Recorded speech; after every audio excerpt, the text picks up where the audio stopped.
Welcome to the Electrocene, an algorithmic Agartha, by Dan Melamphy and Nandita Biswas Melamphy. 1. As above, so below.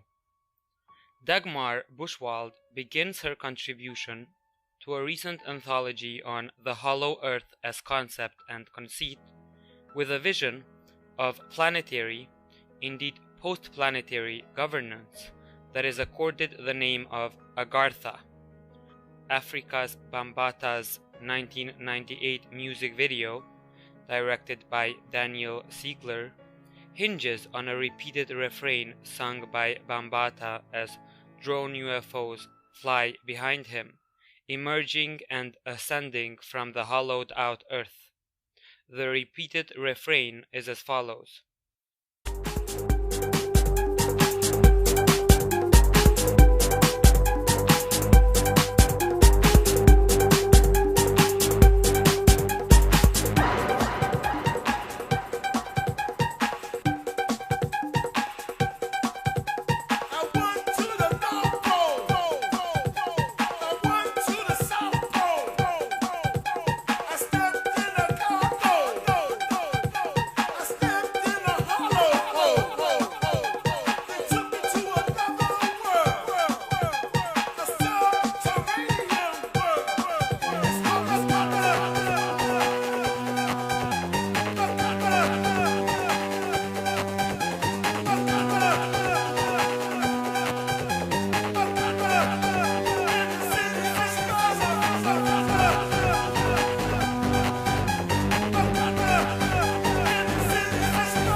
Buchwald notes that Bambata's vision of Agartha embraces the view that the earth is hollow and harbors in its middle the quote-unquote powers of the sun.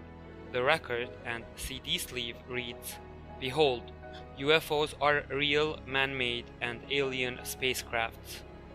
The video depicts a possible future in which the earth's surface has become almost uninhabitable. The last of mankind live in concentration camps and have to dig for scarce mineral resources. Then all of a sudden, here they come, flying saucers rushing over the mountainous borders of the quarry, drone after drone after drone. As more and more UFOs appear, one can see their point of origin, a foggy gap within the mountains, a hole in the ground. As the camera draws back, planet Earth comes into full view. There is a bright round entrance at the pole of the Earth out of and into which the UFOs fly. Planet Earth has already been a planetary drone culture according to Bambata, a great hive of and for drones along with their corresponding drone cults, and Afrofuturists hand in hand, digit for digit, with Indo-futurists, Sino-futurists, Celto-futurists, Chicano-futurists, and, coining a term that would toggle between them, Xeno-futurists worldwide, have been attuned to this from the get-go. For example, as Buchwald points out, the Orchestra and Black Arc of Afrofuturists avant la lettre Sun Ra and Lee Perry, respectively, allude to an arc as a spaceship, or drone craft. Not only do these arcs accord with the arc-qua-arche-geometry of French speculative philosopher and writer of poly-sci-fi, political science fiction, Alexandre Sanives, for instance, his posthumously published The Archaeometer, his key to all religions and all the sciences of antiquity, aka his synthesis reform of all contemporary arts and sciences. But beyond these drone metrics and this drone culture, the very mention of Agartha as the planet-wide post-planetary system qua context in which such drone metrics and such drone culture occur obliges us to consider Sanives's vision and version of Agartha, which happens also to be, as with Africa Bambata, a subterranean system of global governance governing the entire surface of the earth, i.e., that which is above from below. As below, underground, within the earth, so above, flying overhead above the clouds. There is thus, once again, a dual nature, dual culture, double dealing at work in these imaginations of Agartha, something Buchwald herself calls the duplicity of subterranean worlds. Poly-sci-fi. In the following essay, we connect and/or correlate the drone cultural or algorithmic Agartha of our present era, exemplified in that video by Africa Bambata, with the Agartha of Saint-Yves d'Alvedre. If the drone is the signature device of the present moment, as Benanois suggests, then we can, and do, here hypothesize that its signatory context, qua textum, the veritable text that it devisedly, indeed deviously, signs, is the ledger of the legendary Alvedrian Agartha, a vast synarchically or sylliptically coordinated system of governance mechanisms, political and/or military, scientific and/or scholarly, economic and fiduciary, allowing worldwide information capture and control through interlocking systems of political and/or military, scientific and/or scholarly, economic and fiduciary surveillance, sifting and sorting, which some might liken to a veritable cybernetic sortilege, the capture and control of capitalist sorcery, lifting the latter term from Pignare and Stangers. Just as for Saint-Yves, these globe-girdling governance mechanisms involve humans but are not ultimately controlled by them, being autonomous, interlinked, interactive, and inter-implicated processes proceeding at a scale and at a scope both spatial and temporal, well beyond the bounds of even technologically assisted human agents. So too, for contemporary champions of algorithmic governance, although the human is intimately involved in the latter process, the feedback mechanisms of algorithmic governance, the process itself, or rather the processes themselves, proceed at a scale and scope altogether beyond the human, again even technologically assisted human agents.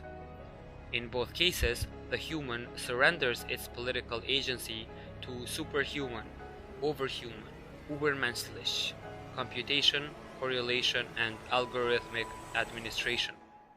Saint-Yves, a contemporary of the philosopher Friedrich Nietzsche and a writer of poly-sci-fi, political science fiction, who started his career as a naval physician in northwestern France around 1860, fought in the Franco-Prussian War in 1870, worked as a civil servant and independent scholar in years following that, and began publishing his multi-volume vision of synarchic global governance in the early 1880s, outlined his theory of worldwide synarchy in a series of treatises that explored the different historical and mythical missions of the great legislators of yore, e.g. Manu in India, Moses amongst the Jews, Charlemagne in the midst of the European sovereigns, and yoked them together in an updated, yet mytho-historically grounded, general governance schema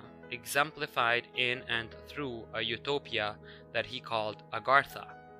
He seemed to have developed his vision of Agartha, literally the depth Gartha that runs across the whole surface, Agartha, from out of the work of Louis Jacoliot, whose 1876 Les Législateurs Religieux, Manu Moïse Mahomet was rather notoriously a sourcebook for Nietzsche as well as for Saint-Yves, but the latter gives credit to another far more esoteric source for his vision of globe-girdling subsurface synarchy, synarchy being his word to describe Agartha's triadic and triangulated system of planetary governance through politics, economics, and religion.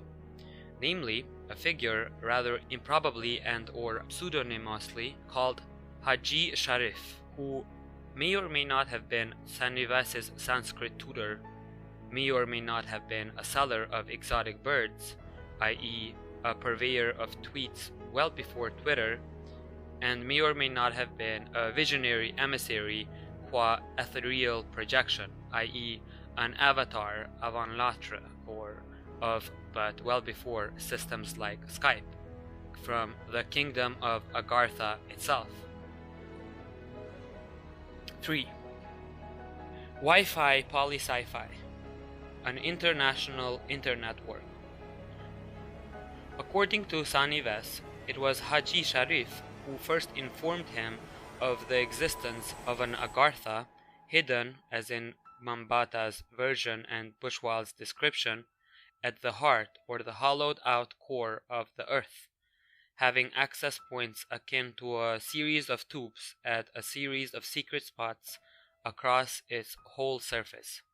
A whole set of hotspots or spotless holes, holes that cannot be spotted, which exist in various geolocations, including the Cueva de los Tallos in Ecuador, Mammoth Cave National Park, USA, the longest cave system in the world, Monte Epemeo in Italy, Mato Grosso in Brazil, the Gobi Desert in Mongolia, the Giza Plateau in Egypt, covered up by those great ancient monuments, of course, Rama near Jaipur in India, the Well of Sheshna in Benares, the North Pole, the South Pole, and everywhere in between.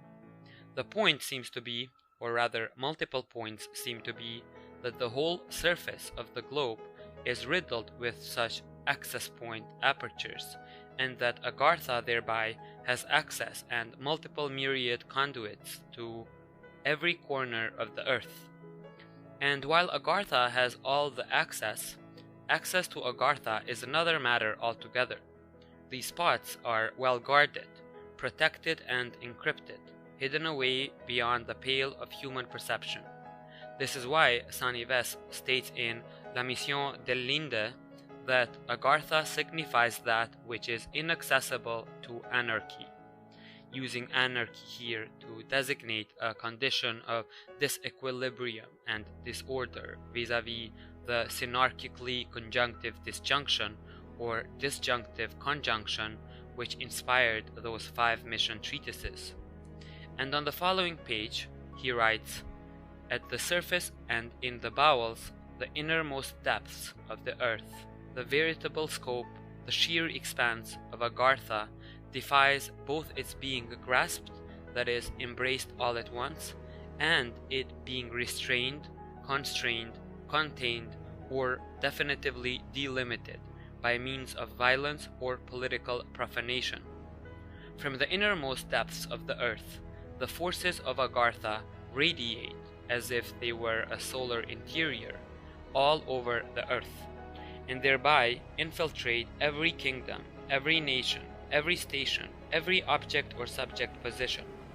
According to Sanives, the medieval Templars, who were at once priests, soldiers, and bankers, financial officers, having invented many aspects of modern banking, including, some say, an international system of check use, were well aware of and attuned to these radiant international, intercultural, intercontinental emissions, admissions, transmissions. They had their sharifs, who one could conjecture. Templars were a recurring example in the works of Sanives of this worldly application of his otherwise otherworldly, supposedly underworldly, Agarthan model of interconnected, interrelated, interactive, or as Sanives says, synarchic, globe-girdling governing systems.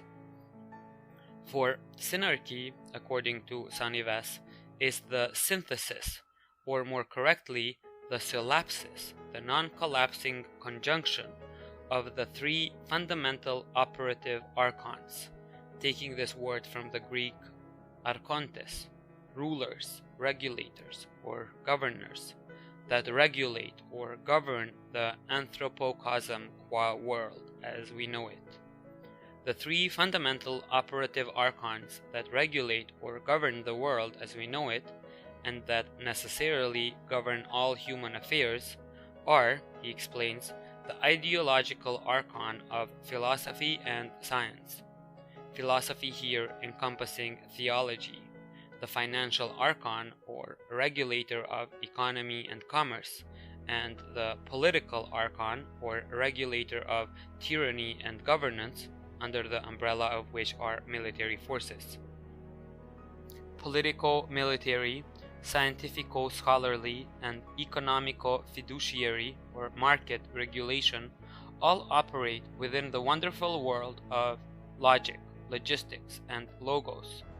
Synarchically speaking, whenever and wherever one of these is operating, one can be certain that the other two are also concurrently, synarchically, in operation. To quote Buchwald, writing from the perspective of Agartha's Sino-futurist and Afro-futurist contexts, there is no outside of the system. The wonderful world of logic, logistics, and the logos turns out to be terrifically, perhaps terrifyingly, totalizing. The overlapping logistics enable the logical-logistical switchcraft, the switching between logistical parameters that typifies the quote-unquote capitalist sorcery to which we referred earlier. 4. Switchcraft, synarchic synapsis, and remote remixing. Envisioned synarchically, these three distinct archonic levels, archon operations, are disjunctively conjoined in a technically synaptic, non-collapsing synarchic synthesis beyond the bounds and parameters of their respective logic, in and as the machinic assemblage, or what we have elsewhere called the metic metissage, mischievous mixing, cunning conjunction, of an altogether other regime. The word metis here and metic is an ancient Greek term for an intelligence at odds with, or perhaps more accurately, working within the interstices of, straightforwardly logical operations. Metic machinations are a form of switchcraft, always switching between different logical parameters, playing one logic off another. This is why it has been suggested that the Greek metis should be thought alongside of the Latin metis and the French métissage, which designate various mixings, various combinations, odd, often surprising conjunctions. The emblem and idealized form of synarchy and synarchic synapsis, non-collapsing conjunction, metic métissage, is for Saint Yves modeled in the mythic Agartha. Agartha, hidden away, hence occulted from view, triangulates ideological, financial, and political operations. Hence, synarchy, this three-dimensional, three-tiered operating system, is its own MO. Agartha's synarchic system is more than merely triadic, triangular, according to Saint Yves. He takes great pains to explain that in addition, its triangulated system of governance is also geometrically, indeed geometiculously, equiliteral. An ideal equiliteral triangle, the system is structured so that the peak vertex or apex is always the governing ideological or idea-governed archon, envisioned by Saint Yves as the governance of a truly universal university, the scholars or philosophers of which have access to all of the world's knowledge. The great libraries of the past remain unaltered thanks to its science. Science, scientia, knowledge, is the privileged Agarthan archon. Agartha, even though it is utterly synarchic, is ultimately ruled by science. correlated with the surface events of the world, monitored as they are and always have been by the agents of Agartha, apparently, that is, what is meant is that the military and political powers, like the economic and commercial ones, that govern all human affairs are always under the authority of science, of scientific knowledge, and of the latter's great universal library, qua university, and its mathesis universalis, universal knowledge. The peak vertex or apex of Agartha's tetractys, the pyramid of its operative Pythagorean triangle, is the pontifex, literally the pathmaker or bridge maker. The pons artifex of Agartha, i.e. the cutting point of the triangle and splitting schist of science, which itself denotes wisdom or vision by division, which would then be conjoined in and by the synarchic mathesis. The military and political on the one hand, the economic and commercial on the other, are the offspring and offshoot of their apex qua artifacts. Scientific knowledge, viz. The kybernesis, which the Greeks called mathesis, not mere mathematics, mathema, but precisely what the Romans translated as educere, that ongoing conduction, ducere, outward, and ongoing education. As such, mathesis, learning in general, beyond the borders of any one discipline, including that of the mathematical mathema. 5. BYOB, beyond your obsolete human.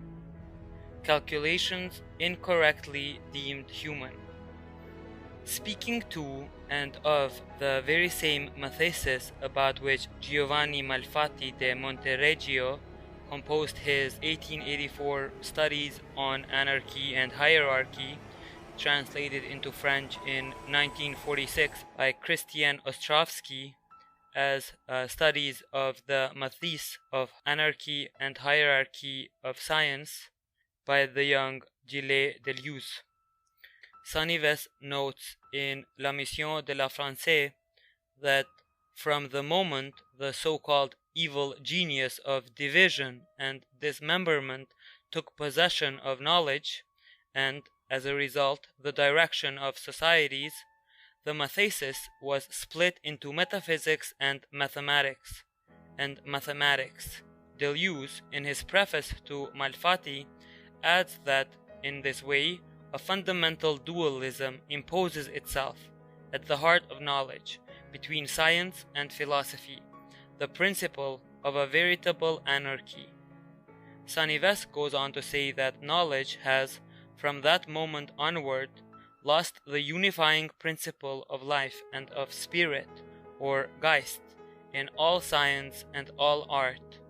Realism and idealism, physics and metaphysics, materialism and spiritualism have since then been presented as insolubly in conflict, insoluble problems which still endure. And this will endure in every discipline, in every possible order, until such time as the universal science of life, la science universelle de la vie, has restored this intelligence and this sense of divine unity via the triangular mediation of the synarchic mathesis. This is the section of La Mission de Française where he reviews the golden verses of Pythagoras via Fabre d'Olivier, annotated translation, and relates in doing so the triangular mediation of the synarchic mathesis to the triangular tetractys of Pythagorean calculation, the triangle that triangulates the four levels of decimal calculation, 1 plus 2 plus 3 plus 4, and thereby presents the whole decade, 1 plus 2 plus 3 plus 4 equals 10, within its three vertices that Malfatti would later smooth out to form the larval ovum or philosophical egg that would later appear as the cosmic egg of the Deleuze-Guattarian bodies without organs, or hieroglyphic O. whether zero-void or triangular, that is, whether with curved or pointed edges, with a discernible point or without one, the synarchic mathesis that unifies in its disjunctive conjunction various powers is a unity, as Deleuze says in his preface to Malfatti, beyond all anarchic duality, the unity of life itself, even if the unification is itself technical, technicity.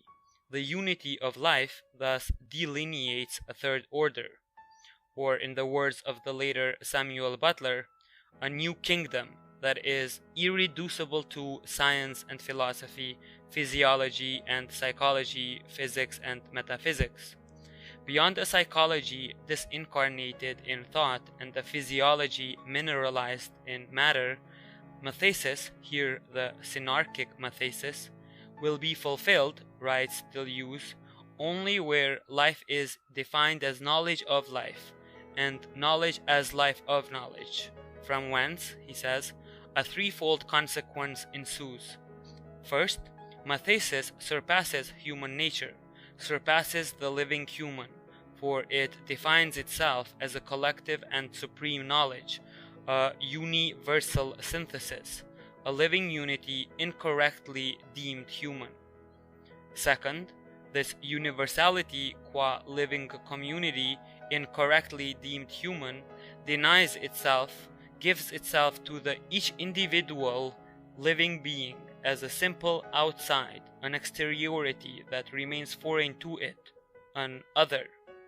Third, and here we bring the translator Ostrovsky's preface in Malfatti to bear on the preface by Gilles Deleuze, there is an impersonal collective complicity between the mathesis outlined by Malfatti and that of his contemporaries, such as the physicist A.M. Ampère, who was the first to revive in modernity the Greek concept of the kybernesis, la cybernétique, in his 1834 analytical exposition of a natural classification of all human knowledge.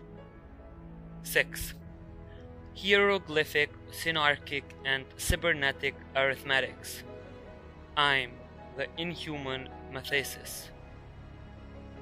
In his extension of the early 1860s article Darwin Among the Machines by Samuel Butler, a book he entitled Darwin Among the Machines, The Evolution of Global Intelligence, published in the late 1990s, George Bernard Dyson wrote of Ampère's cybernetic mathesis as follows, quote, reaching the field of political science through territory first explored by Thomas Hobbes, Ampère coined a word with a far-reaching destiny, cybernetique, derived from Greek terminology referring to the steering of a ship.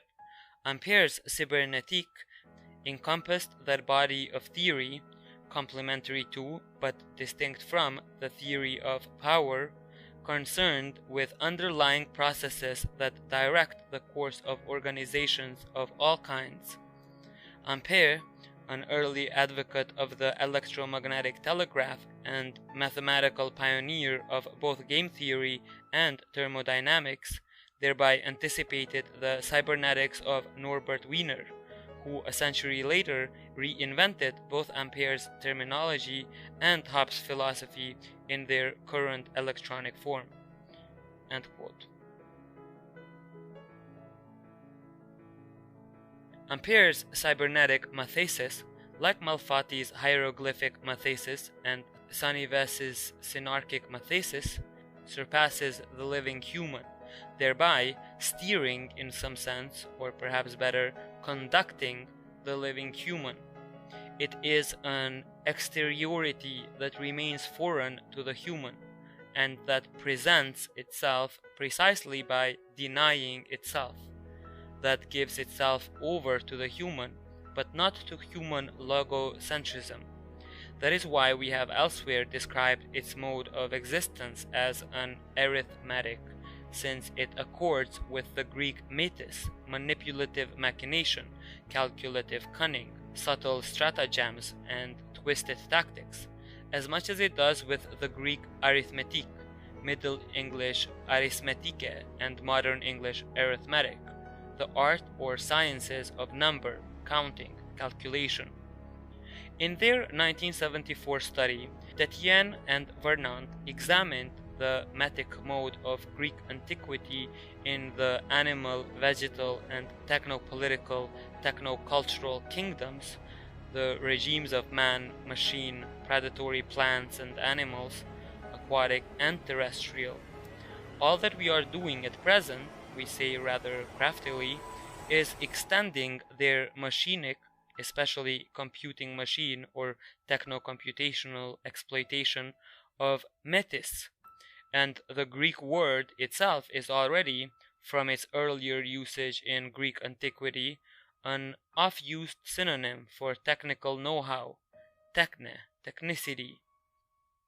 It is the predatory and dissimulative aspect of the machinic, the mode of existence of technical objects as metic, that most disturbed visionaries such as Samuel Butler, and led him to outline what Frank Herbert after him called the Butlerian Jihad, the holy and wholly human war on what Butler in Darwin Among the Machines called the machinic or mechanical kingdom, this as opposed to the human, the animal, the vegetal, or the mineral kingdoms.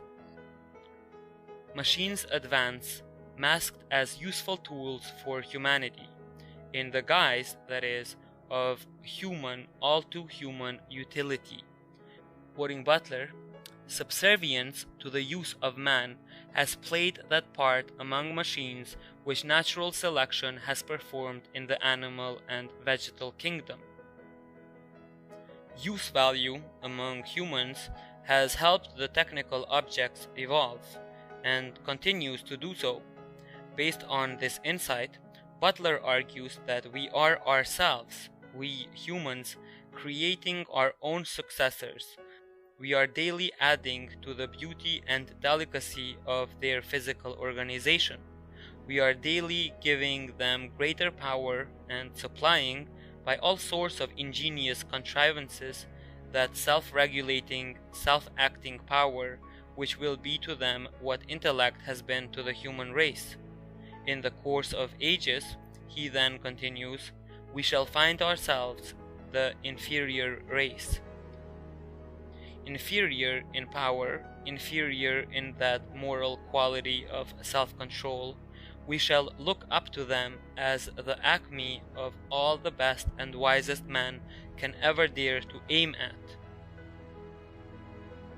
And when the state of things shall have arrived which we have here been attempting to describe, man will have become to the machine what the horse and dog are to man.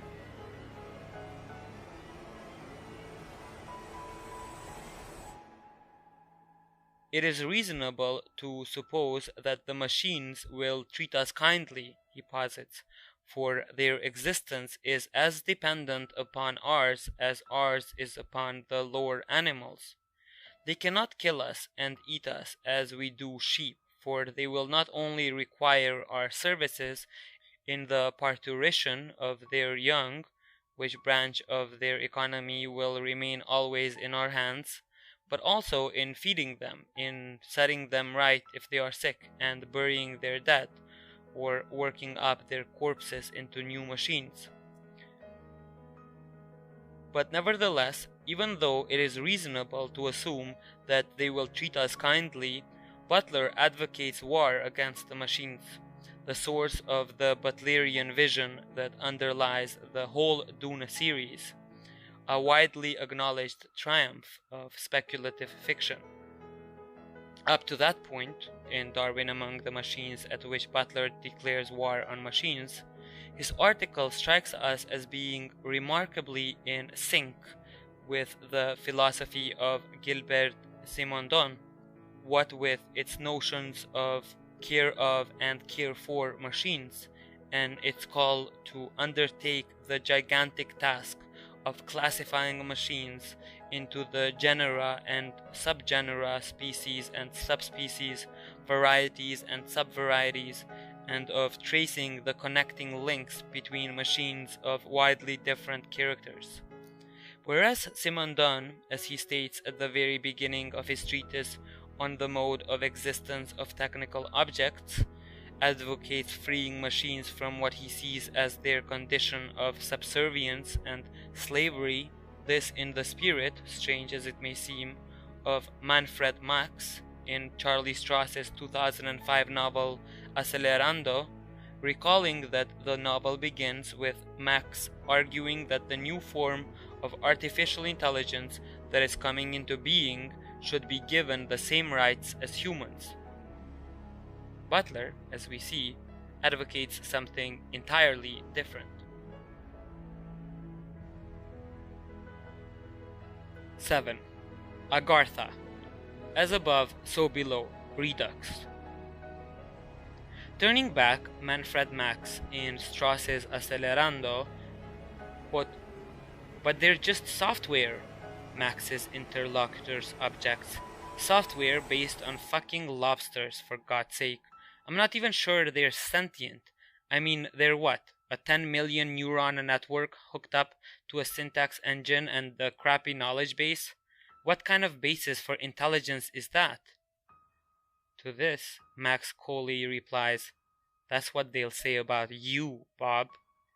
I'm not going to be a party to depriving them of their civil rights. As far as I'm concerned, they're free citizens." End quote. Elaborating his point a bit, he goes on to explain that, quote, "It's not so much that they should be treated as human equivalent as that if they aren't treated as people, it's quite possible that other uploaded beings won't be treated as people either. You're setting a legal precedent, Bob. I know of 6 other companies doing uploading work right now, and not one of them is thinking about the legal status of the uploaded. If you don't start thinking about it now, where are you going to be in 3 to 5 years' time?"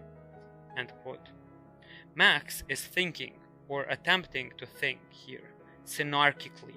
He is emulating, as much as it is possible, the synarchic mathesis, interlinking scientific, economic, and political principles of guidance, governance, and educare, conducting his own thought, as best he can, beyond the confines of human all-to-human consciousness, assisted in large part by his cyberesque cyberware-neutral implants. Samuel Butler is the antithesis in this respect of Manfred Max, not to mention Gilbert Simondon. From the Butlerian perspective, the efforts and arguments of Max, or again Simondon, merely prove, very clearly moreover, his hypothesis that the subservient and subordinate status of machines is the mechanism of their very evolution, of their ongoing and accelerating Darwinian selection. Now, decelerating a bit, indeed backtracking, retreating a tad, let us jump back to Sanives's synarchic mathesis and its mythic model of the underground but ever-radiant, all-penetrating Agartha. The Sanskrit word Agartha is composed, like the Latin educere, of a negating A, in educere a negating E, followed by the word Gartha, or in our alternate example, ducere. Gartha is the Sanskrit word for a pit, or a hole, something deep, subsurface, or downright abyssal. This accords very nicely with Sanives's description of Agartha as an underworld complex, a utopia within the earth, the forces of which, like the later Bulwer-Lytton great Vril, emanate from there across the world's whole surface. But this would suggest that Agartha should instead be called Gartha, the profound, the deep, that which lies in the heart of the earth, in its core. Sanives instead calls it, after Louis Jacoliot and a whole host of others, Agartha, In Sanskrit, this would literally be that which is not underneath, that which is not underground, that which is not beneath us, but instead above us, overhead, over our heads, and in this sense, much more technically correct, that which literally and figuratively gives us our heading. The hollow earth model is inverted, albeit obliquely, in an occulted manner, and Agartha turns out to be above rather than beneath us, radiating down upon the whole surface of the world from on high rather than up to its surface from some underground depth. The telepathic or telegraphic, in any case telecommunicational, messages that San Yves said he received from Sharif would then have been telecommunications very much in the Phildikian spirit, setup and structure of Valis,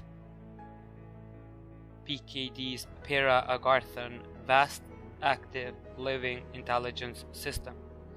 Quote, a collective and supreme knowledge, a universal synthesis, a living unity incorrectly deemed human, end quote. Or, less science fiction and more science fact, the idea of an Agartha above, synarchically and cybernetically, steering or conducting the world it surveils, the world it captures in its vast library, as well as synarchically supervises via triangular mediation, following economic, political, and ideological algorithms, otherwise known as the synarchic mathesis. The idea of an Agartha above, to repeat, synarchically and cybernetically steering or conducting the world it surveils, begins to look a little less foreign and a bit more familiar, at least in the wake of Snowden revelations and ongoing WikiLeaks. 8. An Algorithmic Agartha. Welcome to the Electrocene. What is today either heralded as a new techno-utopian mode of algorithmic governance, or conversely as an utterly dystopian kind of computational empire, is precisely what we are here calling the Algorithmic Agartha, an altogether esoteric, overhuman, übermenschlich, and calculatively mathematic matrix that has taken the reins of power in our current techno-cultural dronological surveillance societies. Algorithms, of course, reduce or transduce human expressions and human actions to machine-readable form, i.e. machinic formats, and in this respect, from this perspective, the human being finds itself at once both post-humanized and machinified, as well as pre-humanized and animalized. The cyber cattle, passaged in Châtelet, proceeding and being processed by way of, and in tandem with, programs that shepherd it through a matrix with regard to which it is in general misinformed, if not monumentally moronic. A bête, an ignorant beast, as in Stiegler, or again bétail, livestock or cattle, as in Châtelet. The rise of an algorithmically governed planetary regime manages and makes use of humans as well as animals, objects, what have use, the entire purview of the so-called Anthropocene, as conduits for machine evolution, machinic intellection, and the proliferation of overhuman orchestrations that occur and recur under the cover of computational power, supposedly instrumentalized by human beings. It does not dispense with humans altogether, but rather lures humans into a predatory economy of tantalizing prosthesis that promise to extend, expand, and enlarge the dominion, never mind the desires of what in fact is an ever-waning species, a species on its way out. The Anthropocene, a term that refers to the impact of human activity on planetary ecology, becomes, in the scenario that we are presenting, the mere platform of and for the Electrocene, a term that refers to the impact of electronic and computational activity upon anthropoi, humans, human beings. The Electrocene emerges in tandem with the human propensity to adopt, indeed become addicted to, technical devices that open onto a machine future, already here, albeit unevenly distributed, in the words of William Gibson. This worldview, wherein seemingly innocuous and wonderfully useful apparati do our bidding, is a trap within an overarching predatory economy, a trap that lures the human beings by the addictive add-ons of digital pharmatechnics. Algorithmic enlightenment is being promoted as a new technical paradigm for social and political governance based on online, digitally interconnected, that is, networked, services that directly respond to user-generated data.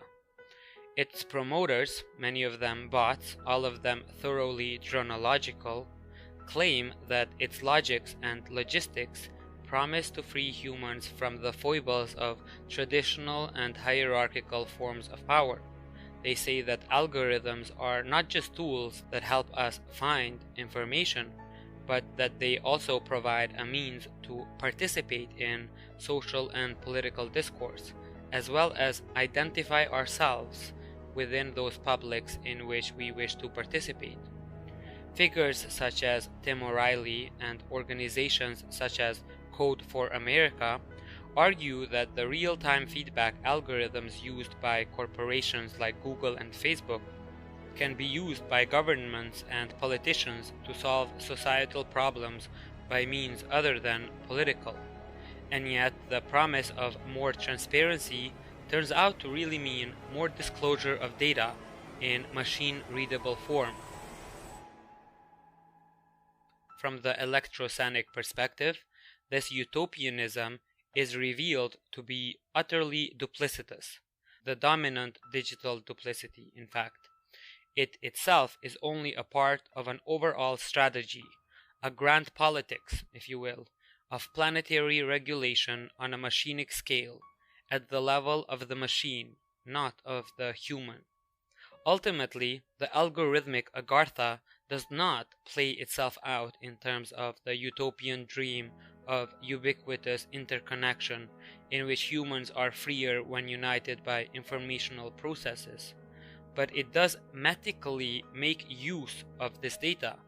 Far from delivering more freedom, transparency, openness, and non-hierarchical forms of decentralized power, and certainly far from being anarchic, algorithmic governance and/or algorithmic governmentality, in fact, entrenches the dominion of computational governance into human living through grammars of action and protocological or network control. Algorithmic governance colonizes and propagates by creating more opportunities for digitally regulating information and thus creating the conditions for continued algorithmic expansion into networks of increasingly planetary scale. Just as the vegetal kingdom evolved from out of the mineral kingdom and eventually came to dominate it, so the animal dominates the vegetal and the human dominates the animal. Now a new kingdom looms on the horizon, one of which we, as yet, have only seen what will one day be considered the antediluvian prototypes of the race. Butler presages that the coming age of the mechanical kingdom, what we are here calling the Electrocene, that new kingdom which will dominate all other modes of existence hitherto known, will be one the likes of which we cannot even imagine, since we have only been introduced to one of its prehistoric ancestors, the computation machine. 9. The vanishing point of the Anthropocene. The Anthropocene masks the vanishing point of the human, its facade, that under which the Electrocene advances in the manner of Descartes' Larvatus Prodeo, is the foregoing of the human as the dominant agent of inscription, noting here that the term Anthropocene is meant to signify the age of human inscription on planetary geology. What we are suggesting here is that the Anthropocenic worldview occludes what might at present be an even more fundamental, underground, as well as overarching electrocenarchic agent of inscription, with respect to which the human is only a conduit and carrier, namely, a force of inscription that the human does not see, one that operates at the vanishing point of human communication.